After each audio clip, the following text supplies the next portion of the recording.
Lean Manufacturing. Vamos conhecer um pouquinho mais a fundo do que se trata.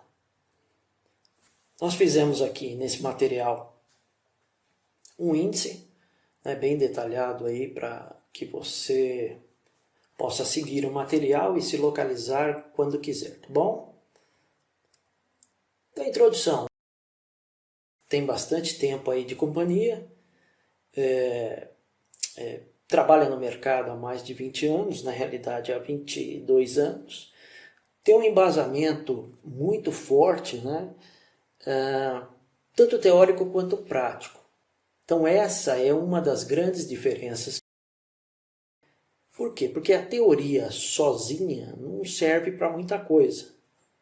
O interessante é aliar a parte teórica com a parte vivencial, né? Por quê? Porque nós, como consultores, podemos orientar vocês do que funcionou e do que não funcionou ao longo aí da nossa carreira, tá? Eu trabalho há bastante tempo já em melhoria contínua e qualidade. Já fui Green Belt, Black Belt, Master, fui gerente global. A última posição que eu tive em indústria foi gerente global de melhoria contínua. Então tem, né, tanto eu quanto os outros instrutores, nós temos bastante conhecimento para compartilhar com vocês, tá? Então vamos começar, né? O que é, né, o que vem a ser a qualidade, né? A qualidade, ela é interessante, né? Porque a nossa definição de qualidade, que é o que o mercado mais discute, é atender às necessidades críticas do cliente ou dos clientes. Mas para atender, você tem que traduzir o que o cliente está querendo. E às vezes não é fácil fazer essa tradução do que ele está querendo te dizer, né? Então, a partir do momento que você traduz o que ele está querendo, prioriza o que ele está querendo e começa, né, nessa jornada de atender o cliente, tem um outro aspecto bem peculiar aí, que é, deixa eu só trocar aqui, que pronto, que é, vou colocar azul aqui para a gente conseguir, a questão de definir padrões, né? Então imagina que você conseguiu escutar o cliente, traduzir o que é mais importante para ele, priorizou, desenvolveu soluções, só que desenvolver soluções por si só não ajuda. Por quê? Porque eu preciso desenvolver soluções e que elas sejam robustas. É por isso que a gente vê aqui, né, essa frase, seguindo padrões bem definidos. E o que se procura muito hoje em dia é zero defeito, zero acidente e zero desperdício. Então esse é o norte da qualidade, aí, não só da qualidade, né, mas de outras metodologias como o TPM, World Class Manufacturing, que é o WCM, e daí por diante, tá bom? Quando eu falo de qualidade, a qualidade ela tem alguns aspectos bem interessantes, né? Fazer certo da primeira vez é um deles. Então, o retrabalho, a gente vai ver um pouquinho mais para frente, mas retrabalho não agrega valor. Seguir padrões, né? Se eu desenvolver uma solução para o cliente e o cliente aprovou, ou seja, está satisfeito, eu tenho que manter a repetitividade do que foi implantado. O norte, como eu tinha comentado, é zero defeito, acidente e desperdício. Mas tudo parte com essa parte aqui de entender o que o cliente quer. Porque se não entender o que o cliente quer, você pode ir para um lugar errado, achando que está agradando o cliente e não é nada disso que o cliente quer. Um comentário aqui, fazer certo da primeira vez. Eu estive numa empresa recentemente e eu achei engraçado porque essa empresa ela tinha uma área de retrabalho. E essa área de retrabalho era uma área bem vista pela empresa. inclusive pelo diretor lá, né? Essa área tinha 10 funcionários trabalhando, né? E aqui era a linha de produção, né? A última passagem era por eles, né? E depois entregava para o cliente. 10 funcionários trabalhando aqui. Esses 10 funcionários, na verdade, não estão fazendo nada que o cliente quer, porque o produto já deveria estar pronto quando ele passa pelas etapas. Ou seja, se eu tenho a etapa 1, o produto tem que fazer a etapa 1 e seguir para a próxima perfeitamente. Então, na realidade, eu até comentei com muito jeito com o diretor que, na verdade, ele não tinha uma área de retrabalho, ele tinha uma área de desperdício. Porque 10 funcionários reverificando algo que deveria estar certo é um desperdício enorme, tá? Agora a gente vai um pouquinho para o Lean Manufacturing. O Lean Manufacturing, ele é uma metodologia usada mundialmente, né? Muitas vezes, quando se olha a palavra Lean, que é eliminação de desperdício, sempre se lembra de manufatura.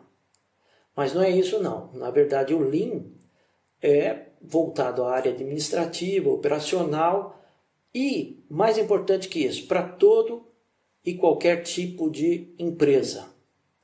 É muito mais que uma metodologia, é uma filosofia de como as coisas serão feitas, né? O objetivo principal é fazer certo da primeira vez, sem desperdício no processo, né? E sem os outros desperdícios que a gente acabou de conversar. Por exemplo, aqui, né? O cliente, ele só paga pelo que ele enxerga valor. É interessante, né? Quando você vai, por exemplo, a gente vai dar esse exemplo um pouquinho para frente, mas vamos fazer uma outra analogia. Você vai no supermercado para comprar uma lata de óleo de cozinha. Quando você vai lá no supermercado, para você, eu vou colocar então para o Marcelo aqui, o que é importante? Para mim é importante que tenha produto, que ele tenha qualidade, que ele tenha preço. Ô Marcelo, mas você não está preocupado com o tanto de estoque que o cliente, que o supermercado tem lá atrás? Lá atrás que eu digo é atrás onde tem o estoque dele? Eu não. Então eu enxergo valor como cliente para esses itens que eu te falei. O resto é desperdício. Então, a nossa perseguição, né, no dia a dia, nós devemos olhar o que o cliente está disposto a pagar.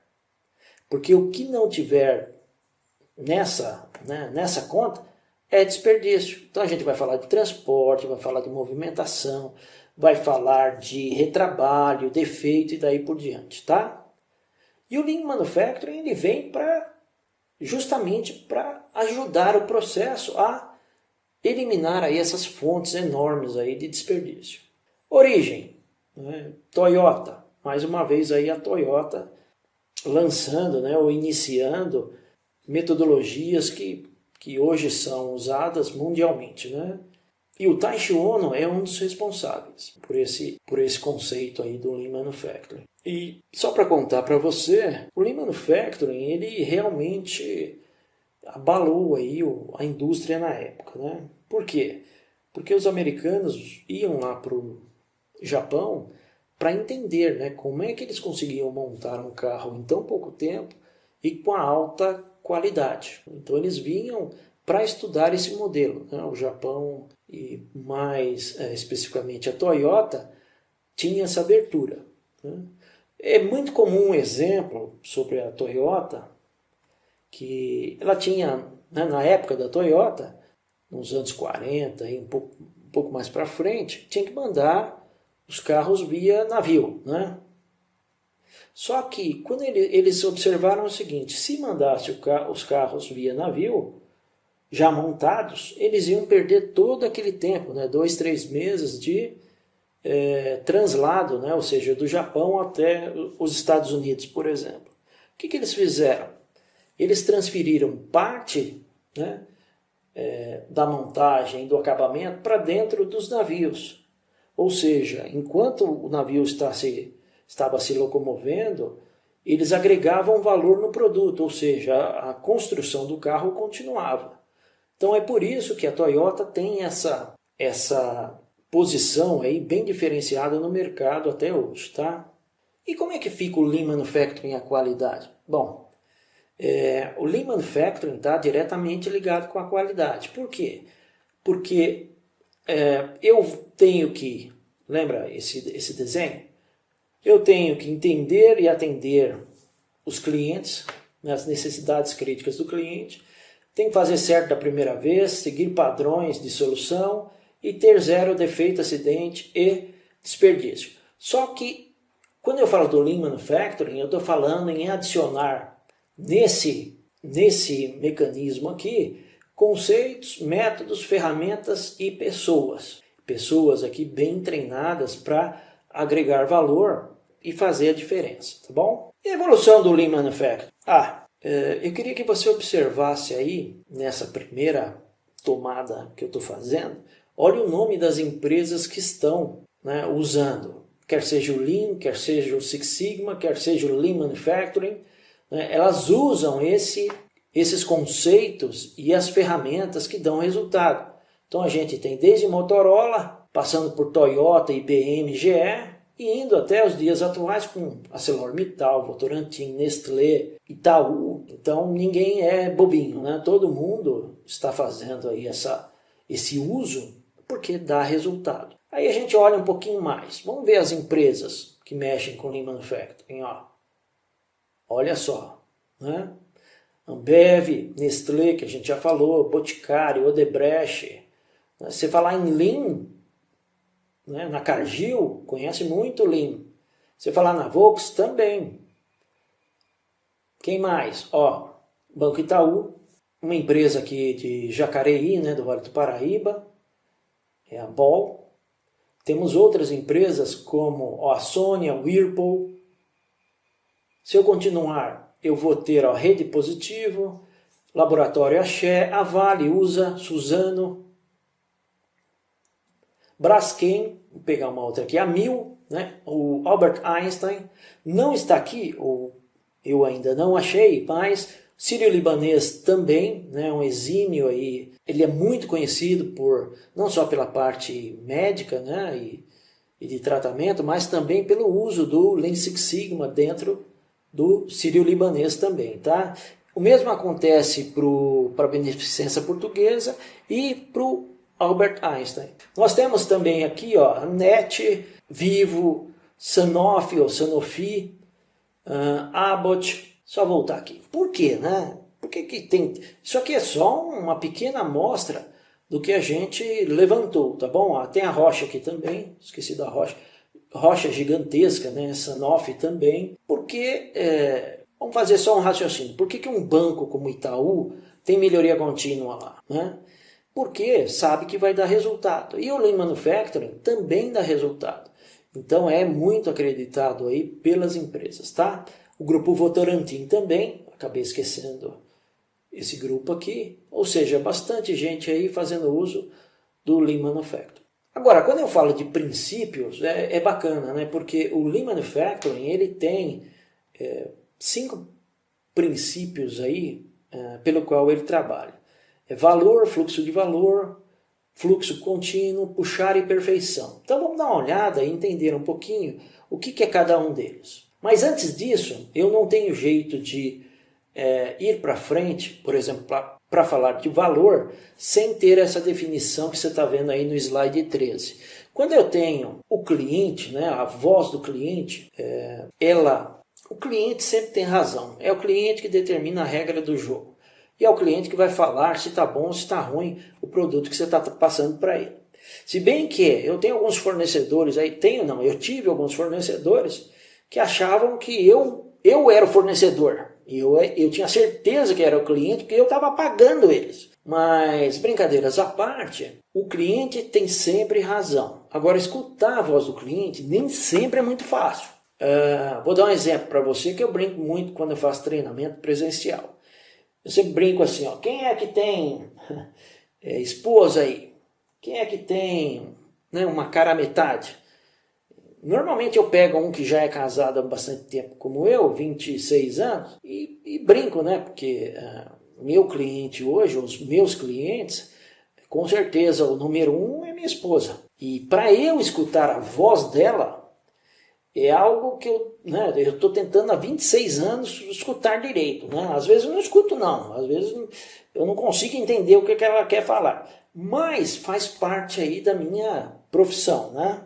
E outro aspecto ainda falando da minha esposa, que tem tudo a ver com o Lean Manufacturing, é que ela é um cliente. Minha esposa é assim, pelo menos uma coisa eu desenvolvi ao longo de 26 anos. Dependendo do tempo que ela demora para responder, eu sei se é sim ou se é não. Por exemplo, se eu perguntar para ela assim, minha bem, vamos lá na casa da minha mãe, por exemplo. Minha mãe mora pertinho aqui. Minha sogra também. Aí ela vai falar assim, vamos. Então esses milissegundos que ela demorou para falar vamos, eu estou lascado se eu for. Porque o vamos dela significa não vamos, não quero ir, por que você perguntou? É assim, a hora que você volta para cliente, você acha que é diferente? Não é. Né? Obviamente, que eu estou só dando referências, mas também não é. Coletar a voz do cliente é algo que demanda uma preparação. Então, uma vez que a voz do cliente foi coletada, se traduziu o que ele quer dizer e se priorizou o que ele quer que seja entregue, essa é a prioridade, tá bom? Então vamos seguir. Valor. Valor significa tudo que o cliente está disposto a pagar. A gente vai ver um pouquinho mais para frente no Lean Manufacturing que esse conceito é extremamente importante. Por quê? Porque senão nós ficamos fazendo atividades que não agregam valor para o cliente. Por exemplo, no caso do óleo, da lata de óleo aqui que a gente estava falando, imagina o seguinte, você quer uma lata de óleo. O que interessa para mim é o preço, se ela existe, se ela está lá, e a qualidade. Não foi isso que eu falei? Foi. Quando você pensa na fabricação, só vou ter que trocar o ponteiro aqui. Quando você pensa na fabricação de um óleo, quer ver? Vamos ver como é que funciona. Eu estou lá numa empresa. Então eu tenho aqui, operação 1, operação 2, essa é a 2, e aí daqui eu entrego para o cliente. Só que eu faço isso via um caminhãozinho aqui. Isso aqui é um caminhão, tem que ter muita imaginação para achar que isso é um caminhão. Até que ficou bonitinho. Olha lá, eu tenho aqui esse processo, o processo ele tem duas etapas, uma etapa faz a lata, a etapa 2 faz o invase, ou seja, a colocação do óleo dentro da lata e fecha. Essas operações agregam valor, porque o cliente está querendo um produto. Então, a lata e o invase, o cliente está disposto a pagar. Esse transporte aqui, o cliente não quer saber.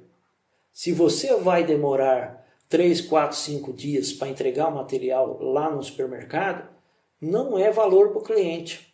O valor pega eu como cliente, eu ter, aqui que eu fiz, estar dentro do preço que eu quero, o produto existir lá na prateleira e ele ter a qualidade que eu estou demandando. O resto não me interessa. Então isso aqui é desperdício, esse movimento.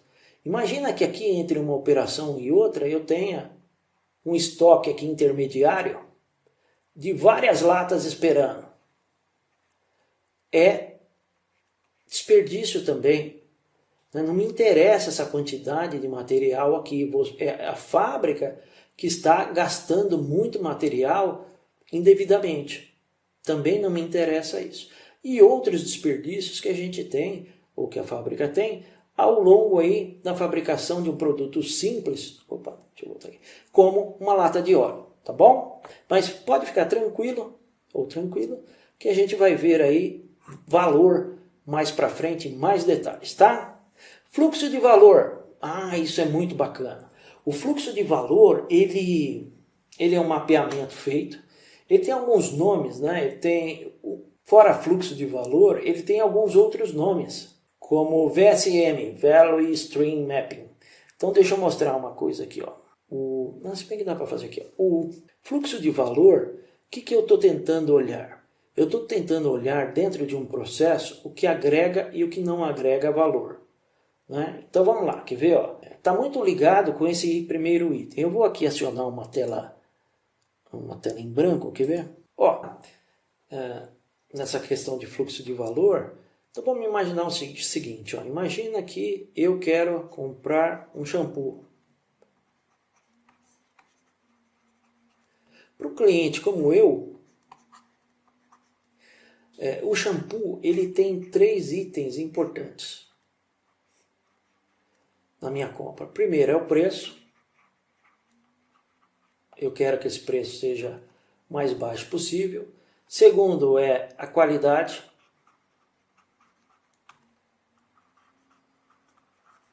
E o terceiro é que ele esteja disponível. Então, a disponibilidade. Esses 3 itens que eu estou falando aqui para você, para mim, né, para um cliente como o Marcelo, é valor agregado. Tem valor agregado aqui, né? Eu vejo que realmente eu posso pagar por esses 3 itens aqui, tá? Então imagina que eu tenho aí um processo, né, a fábrica de shampoo. Tem processo 1, processo 2, processo 3. E aqui eu tenho o cliente. Então eu faço essa etapa 1, faço a etapa 2, faço a etapa 3 e depois entrego para o meu cliente via transporte, né? Via o que a gente chama aí de transporte. Olha o caminhãozinho aqui, ó, né? E o material aqui em cima.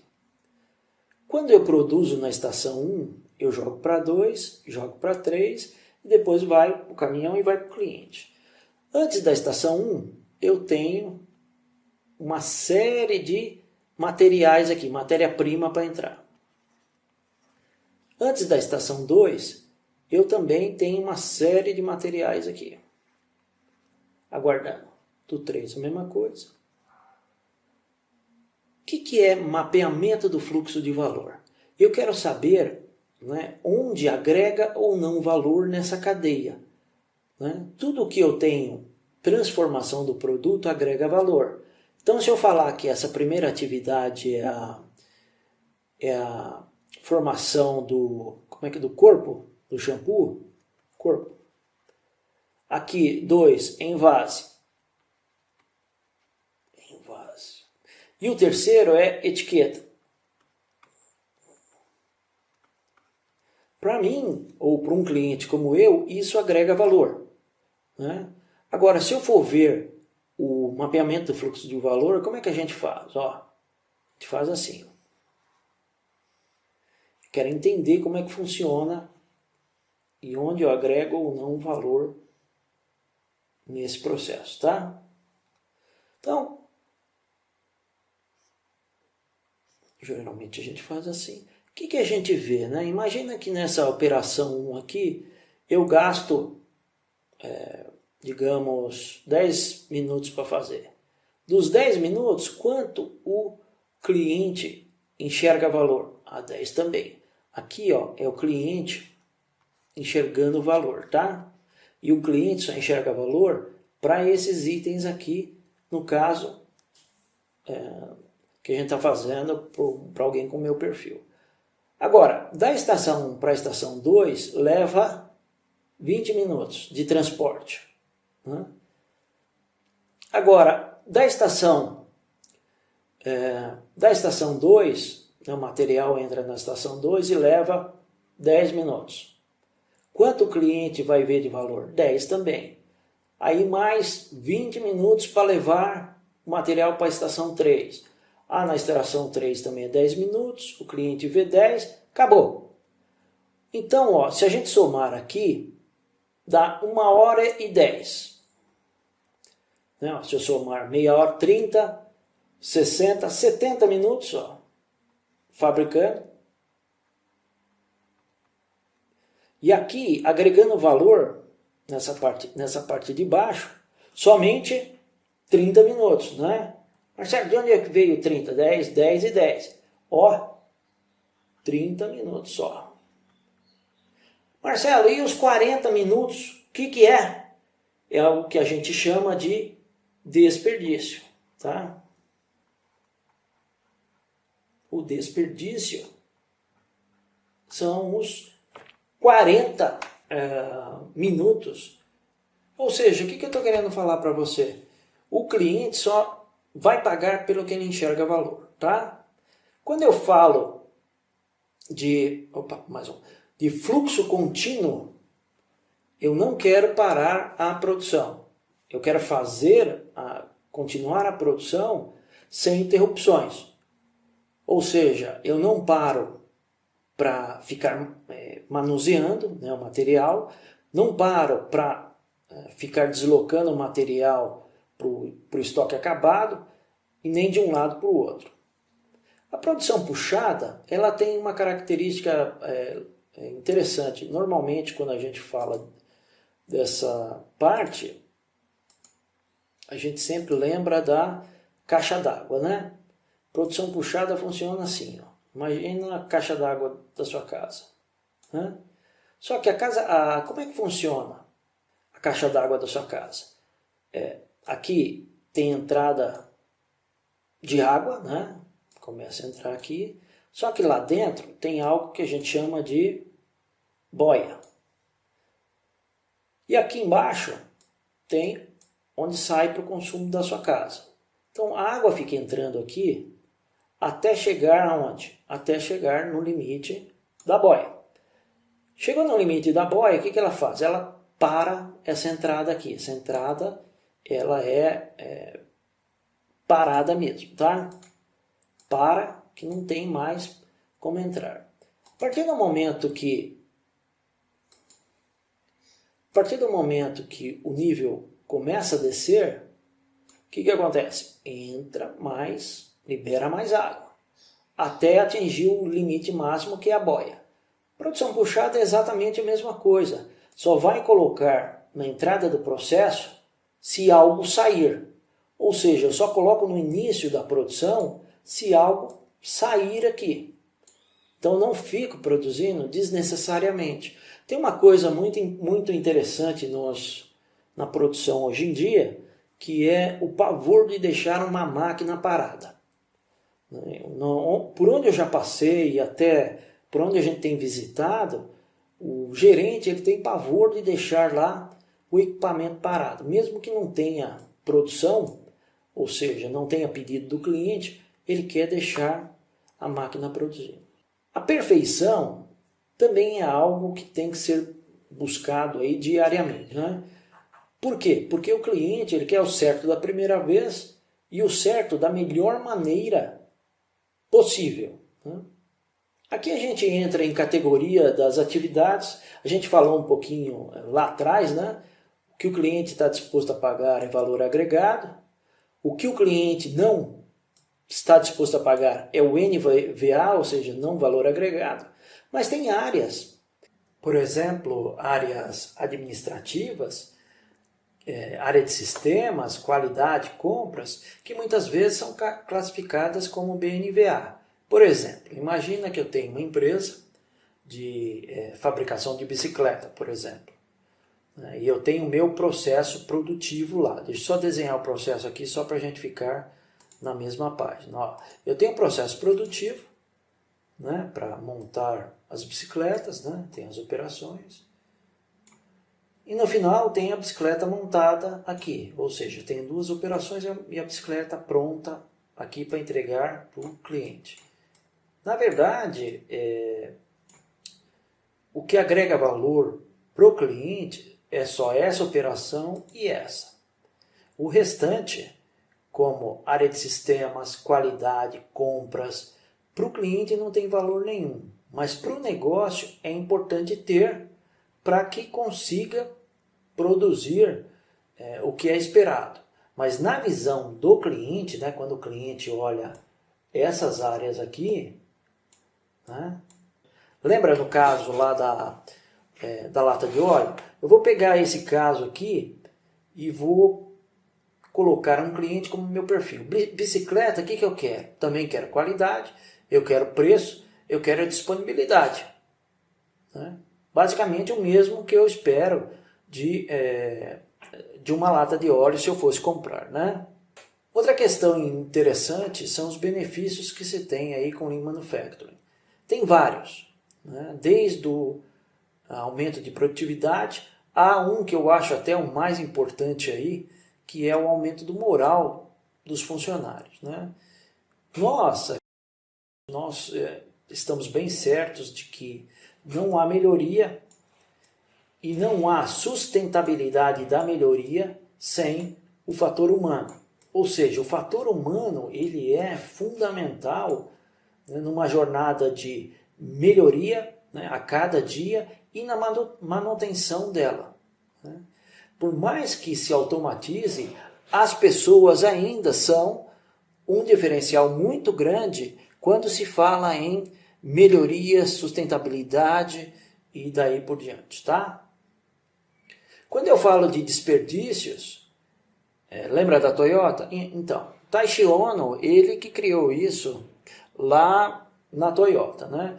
Na verdade, para a Toyota são 7 desperdícios. O 8º, que nós colocamos pessoas, é o que o mercado hoje vê, e a Toyota está acabando de... Né? Na verdade, ela trata pessoas também, mas nós resolvemos colocar aqui de uma forma mais contundente, tá?